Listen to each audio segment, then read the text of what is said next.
మన దేశంలో పెద్ద పెద్ద అవినీతి మర్డర్ స్కామ్ కేసులు ఎవరు విచారిస్తారు అని ఎప్పుడైనా ఆలోచించారా? అదే CBI, central bureau of investigation. ఇది ఇండియా యొక్క most powerful investigation agency. CBI officer ఎలా అవ్వాలో సింపుల్ గా చూద్దాం. సిబిఐలో చేరడానికి 2 దారులు ఉన్నాయి. నెంబర్ 1, ఎస్ఎస్సి సిజిఎల్ ఎగ్జామ్ ద్వారా యూనివర్సిటీ నుంచి గ్రాడ్యుయేషన్ పూర్తి చేయాలి. ఏజ్ లిమిట్ వచ్చేసి జనరల్ వాళ్ళకు 20 నుంచి 30 ఇయర్స్ వరకు, బీసీ ఎస్సీ ఎస్టీ వాళ్ళకు ఏజ్ రిలాక్సేషన్ ఉంటుంది. ఎస్ఎస్సి సిజిఎల్ ఎగ్జామ్ రాయాలి.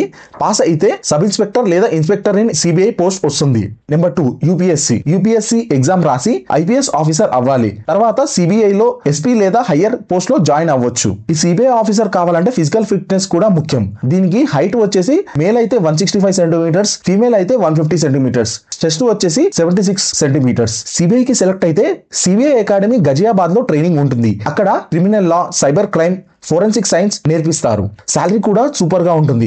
సబ్ ఇన్స్పెక్టర్ అయితే 45,000 నుంచి 70,000 వరకు ఉంటుంది. ప్రమోషన్ వచ్చిన కొద్దీ 2 లక్షల వరకు శాలరీ ఇంక్రీజ్ అవుతుంది. సిబిఐ ఆఫీసర్ పని కష్టం, కానీ మీరు దేశానికి న్యాయం చేసే హీరో అవుతారు.